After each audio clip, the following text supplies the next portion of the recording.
दोस्तों, हावड़ा जंक्शन से एक स्पेशल ट्रेन दिल्ली के लिए रवाना होने वाली थी।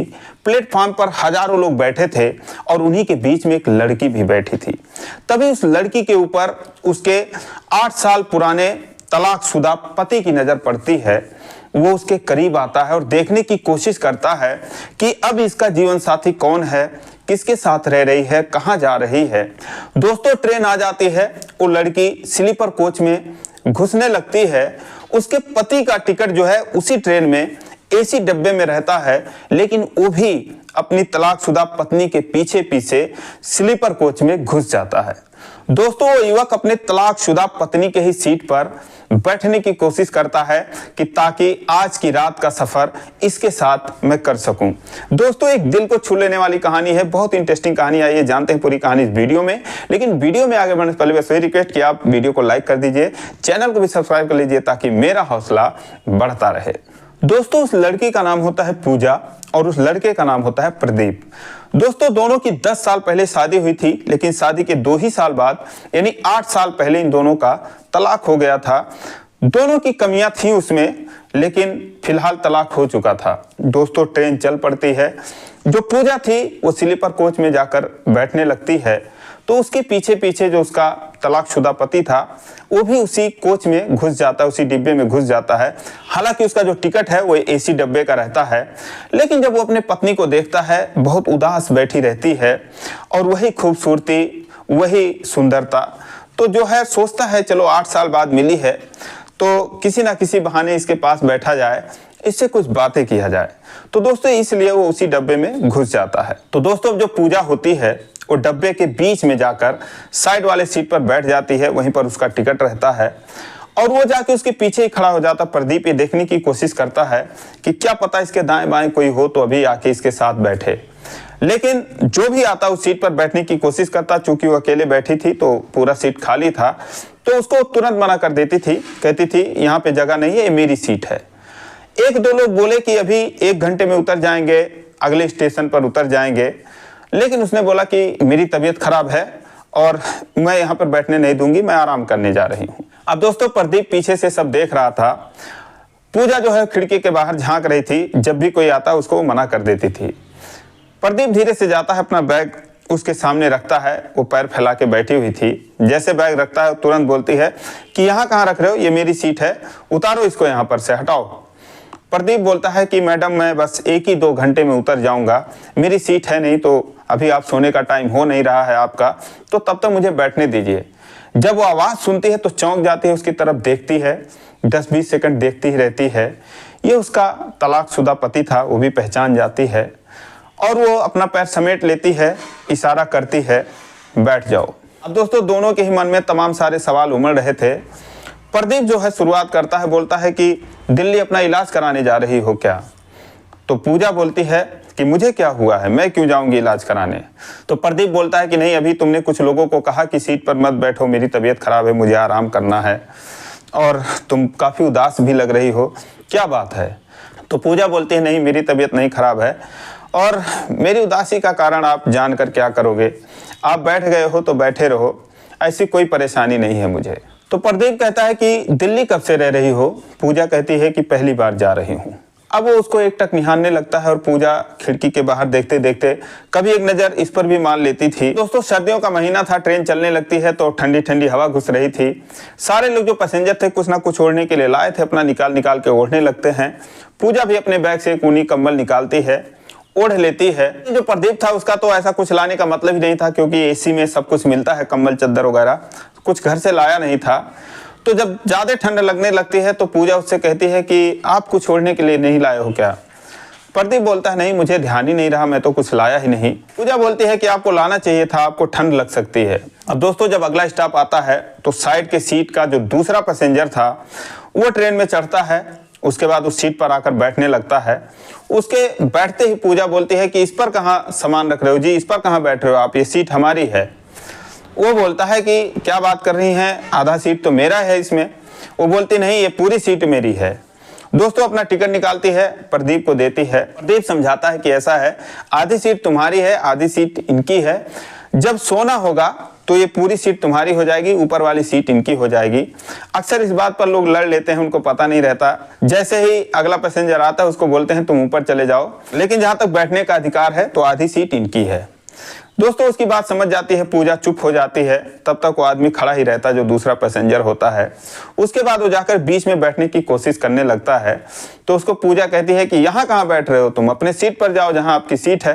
दोस्तों बैठते बैठते उठ जाता है। फिर प्रदीप को बोलता है कि भाई साहब आप इधर आ जाइए तो मैं अपनी सीट पर बैठ जाऊँ। दोस्तों दूसरी खिड़की वाली सीट पर बैठ जाता है। उसके बाद फिर ट्रेन जो है वो चल पड़ती है। जब ट्रेन चल पड़ती है तो काफ़ी ठंडक हो रही थी। वो जो पैसेंजर नया आया था वो भी अपना ओढ़ लेता है निकाल के। अब दोस्तों ठंड काफ़ी बढ़ जाती है तो पूजा अपना कंबल जो है उसको ओढ़ाते हुए उसके पैर पर डालते हुए बोलती है कि ओढ़ लो, नहीं तो तुम्हारी तबीयत खराब हो जाएगी ठंडी से।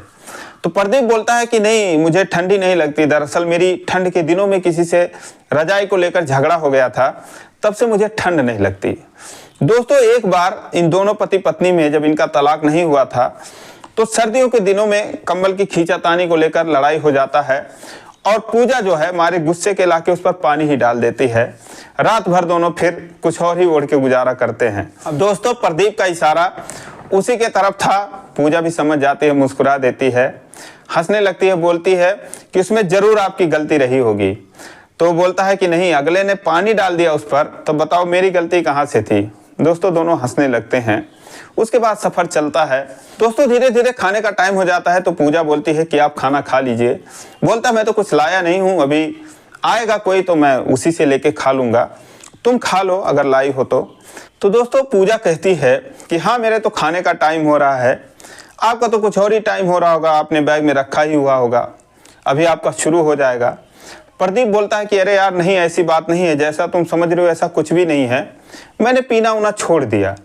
पूजा हैरान रह गई, बोली कब से? तो उसने बोला 4 साल हो गए, मैं नहीं पीता और ना ही कभी पीऊंगा। पूजा कहती है कि आप झूठ बोल रहे हो, मुझे तो यकीन ही नहीं हो रहा है।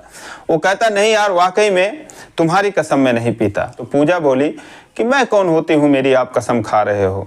बोलता किसी भी कसम दिलवा लो यार, माँ कसम मैं नहीं पीता। दोस्तों हैरान रह जाती है, बोलती है कि जिसके लिए आप सब कुछ छोड़ दिए, सारा कुछ इतना हो गया, आपको पता ही है, आप जाके अब शराब छोड़े, काश आप पहले छोड़ दिए होते। खैर जो भी है, अब से आप सुधर जाओ, मैं तो भगवान से यही दुआ करूंगी। सुनकर मुझे बहुत खुशी हुई कि आपने छोड़ रखा है। सच बताओ मैं दिल से कह रही हूँ, मुझे बहुत सुकून मिला आपकी ये बात सुनकर। दोस्तों पूजा और प्रदीप के बीच में तलाक का सबसे मुख्य कारण जो था वो यही था कि वो जो है शराब का बहुत बड़ा आदी था, अपने माँ बाप की भी नहीं सुनता था, हमेशा शराब पिए मस्त रहता था, पूजा से भी मारपीट करता था और उसके इन्हीं आदतों से वो 2 ही साल में तंग आ गई थी। खुद उसके जो सास ससुर थे यानी प्रदीप के जो माता पिता थे उससे यही कहते थे कि बेटा देखो ये तो सुधरेगा नहीं, अगर तुम अपना कहीं और दूसरा देख लो तो शायद तुम्हारी जिंदगी जो है वो कट जाए, इसके साथ ये तो बहुत ही नालायक है, निकम्मा है। दोस्तों बहुत उसको समझाया लोगों ने, हालांकि वो प्रदीप को बहुत चाहती थी लेकिन उसके इसी आदत से वो परेशान रहती थी। अंत में हार मानकर उससे तंग होकर उससे तलाक ले लेती है। फिर पूजा कहती है कि वाकई में मुझे यकीन नहीं हो रहा है, मुझे बहुत खुशी हुई, और बताओ घर में कौन है, मम्मी पापा कैसे हैं, आपकी छोटी बहन कैसे है, मुझे उसकी बहुत याद आती है। दोस्तों जो प्रदीप की छोटी बहन थी अपने भाभी को बहुत मानती थी। प्रदीप बोला घर में सब ठीक हैं और छोटी बहन की भी शादी हो गई 2 साल पहले। फिर उसने बोला कि आपने अपना नहीं किया? फिर उसने कहा नहीं मैंने नहीं किया, गांव में मेरा नाम काफ़ी ख़राब था तो गांव छोड़ के मैं दिल्ली में ही रहता हूं, माँ बाप भी वहीं रहते हैं, लेकिन अब पहाड़ जैसी ज़िंदगी है, कट नहीं रही है, सोच रहा हूं कहीं शादी वगैरह कर लूं। फिर दोस्तों पूजा से पूछता है कि तुमने शादी किया कि नहीं अपना कहीं?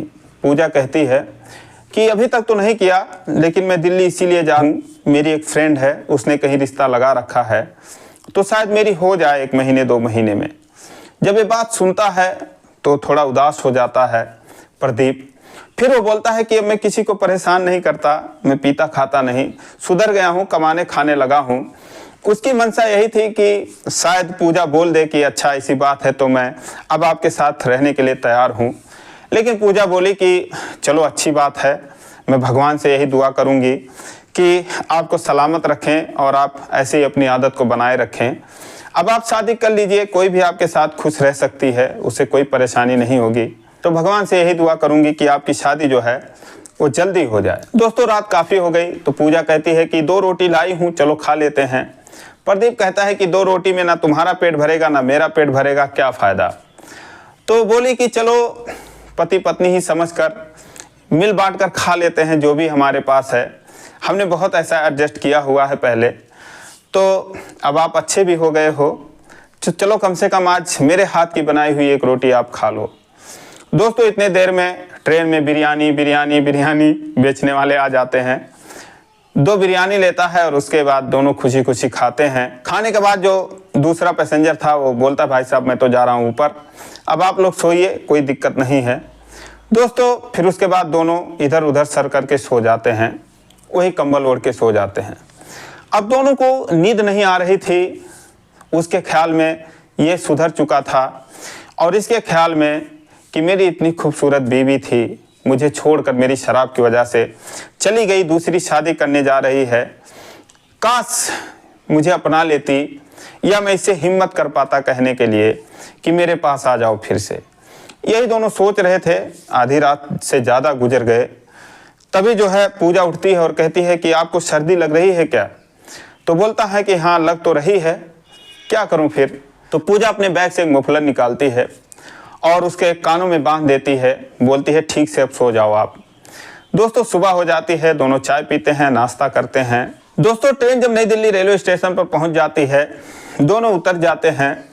प्रदीप जो है उसको मफलर देने लगता है जो उसको दे रखी थी। बोला बहुत अच्छा मफलर तुमने बनाया है, लगता है हाथों का ही बनाया हुआ है, ये तो जेंट्स मफलर है। तो बोली हाँ मैंने उनके लिए बनाया है जिनसे मैं शादी करने जा रही हूँ, आप चाहो तो इसको रख लो, मैं दूसरा बना लूँगी। दोस्तों रख लेता है उसके बैग में, जेब में हाथ डालता है, 2-2.5 हज़ार रुपये उसके जेब में पड़े थे, तो पूजा को देने लगता है कि ये लो रख लो कुछ। पूजा कहती है नहीं इसकी ज़रूरत नहीं है, मेरी एक फ्रेंड आने वाली है और आप पैसे रख लो, इस तरीके से पैसे लेन देन का कोई तुक नहीं बनता है। तो बोलता है चलो मैं छोड़ दूँ तुम्हें जहाँ भी जाना हो। तो बोली नहीं मेरी एक फ्रेंड आ रही है, आप निकलो। दोस्तों इतने में पूजा की फ्रेंड आती है, उसका नाम सरिता होता है।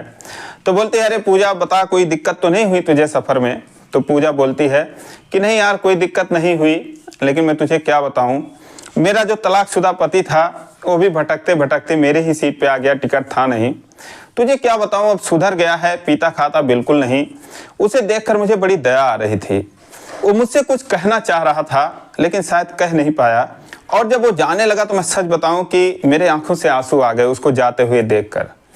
तो सरिता बोलती हाँ तो अब मरने दे उसको, ज़्यादा दया दिखाने की जरूरत नहीं है, अब उसको समझ में आएगा ना कि तू कितनी सुंदर है। उसको बताया नहीं कि मैं शादी करने जा रही हूँ। तो उसने बोला हाँ मैंने बता तो दिया उससे कि शादी करने जा रही हूँ, बड़ा उदास लग रहा था वो।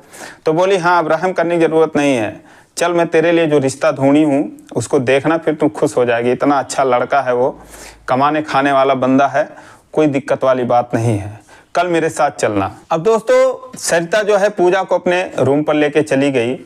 इधर जो प्रदीप अपने घर पे चला गया, उसकी गांधीनगर में जीन्स की फैक्ट्री थी, 30-40 लोग उसमें काम करते थे। अगले दिन प्रदीप अपने फैक्ट्री पर पहुंचता है। दोस्तों उसी फैक्ट्री में जो सरिता थी वो काम करती थी। सरिता उससे आकर बोलती है कि सर वो जो लड़की मैंने आपसे बताया था जिसके बारे में आपसे बात कर रखी थी वो आ गई है, तो आपसे मिलना चाहती है, तो आपसे मिलवा दूं क्या। तो प्रदीप कहता हाँ यार मिलाओ, तुम तो कह रही थी तुम्हारी फ्रेंड बड़ी अच्छी है, बड़ी खूबसूरत है, ज़रा मैं भी देखूं यार, मुझे तो शादी करनी है, अगर मुझे जमेगी तो कर लूँगा। दोस्तों सरिता आगे आगे आती है, पीछे से पूजा आती है। जैसे कमरे में घुसती है ऑफिस में, प्रदीप उसको देख के चौंक जाता है, बोलता है अरे तुम। तो बोलती है आप। अब दोस्तों प्रदीप उसको देखते ही चौंक जाता है, सरिता से बोलता है सरिता यही है। तो सरिता बोलती हाँ सर यही है। अब दोस्तों प्रदीप जो है वो पूजा से बोलता है कि बिल्कुल कुछ बोलना नहीं है तुम्हें। फिर वो सरिता से बोलता है कि अरे सरिता यार तुम्हारी फ्रेंड तो अच्छी है, लेकिन यार ये तो शादीशुदा लग रही है, तुम तो कह रही थी लड़की कुंवारी है। तो उसने बोला हाँ सर बिल्कुल कुंवारी है, आपकी कसम, आप पूछ सकते हो, मैं झूठ नहीं बोल रही हूँ, इसकी शादी नहीं हुई है। प्रदीप बोलता है अरे यार सरिता तुम क्यों कसम खा रही हो, यही तो मेरी पहली पत्नी है जिससे हमारा तलाक हो चुका है। अब दोस्तों वो शॉक्ड रह जाती है उसने प्रदीप को बताया था कि लड़की बिल्कुल कुंवारी है, माँ बाप गरीब हैं, तो उम्र जो है वो 30 साल की हो गई है, उसकी शादी नहीं हो पाई है, लेकिन लड़की सही है। दोस्तों फिर प्रदीप बोलता है कि सरिता कहीं तुमने इनसे तो नहीं बताया कि मैं कुंवारा हूँ? तो बोलती नहीं सर, मैं इतना भी झूठ नहीं बोलती। दोस्तों उसके बाद प्रदीप पूजा से कहता है कि पूजा देखो, ये सरिता जो है ये समझ लो हमारे लिए भगवान है, ये अगर हमको मिलाई है तो अब यहाँ पर इतने सारे लोग हैं, तुम किसी से भी पूछ सकती हो। अब मैं पीता उता नहीं हूँ, आराम से कमाता हूँ, अपने माँ बाप की सेवा करता हूँ, तुम किसी से भी पता कर सकती हो। और भगवान ने मौका दिया है तो एक बार और तुम मुझे मौका दो, मेरे पास आ जाओ, तो मैं तुम्हारा एहसान ज़िंदगी भर मानूंगा। तुम चाहो तो किसी से भी मेरे बारे में पता कर सकती हो। दोस्तों उसके बाद पूजा की आंखों से आंसू आ जाते हैं, बोलती मुझे अब किसी से पूछने या पता करने की ज़रूरत नहीं है। दोस्तों उसके पास आती है, उसके गले से लग जाती है। दोस्तों एक बार फिर से दोनों की ज़िंदगी बसती है। दोस्तों उसके बाद दोनों सरिता को लाख लाख धन्यवाद देते हैं कि तुम्हारी वजह से हमारी एक बार फिर से ज़िंदगी बन गई। दोस्तों शाम को जब वो पूजा को लिवा कर सरिता भी जाती है, प्रदीप अपने घर पर जाता है, अपने माँ बाप के सामने उसको खड़ा करता है कि देखो मम्मी पापा आपकी बहू आ गई है फिर से। दोस्तों इतना खुश होते हैं वो कि जिसका कोई हिसाब नहीं, दोनों को लाख लाख आशीर्वाद देते हैं। उसके बाद कहते हैं बेटा ये लक्ष्मी थी, हमारे घर से चली गई थी, फिर हमारे घर में आ गई है। सरिता को बहुत बहुत धन्यवाद देते हैं। लेकिन उसके बाद प्रदीप कहता है कि सरिता इसीलिए तुम मेरी फैक्ट्री चला लेती हो कि तुम इतनी होशियार हो। तो दोस्तों ये कहानी आप लोगों को कैसी लगी कमेंट करके जरूर बताइए, ये एक सच्ची कहानी है। तो दोस्तों ये रही कहानी, अगर आपको अच्छी लगी हो तो यार चैनल को सब्सक्राइब करिए। फिर मिलेंगे अगले वीडियो में, तब तक के लिए जय हिंद।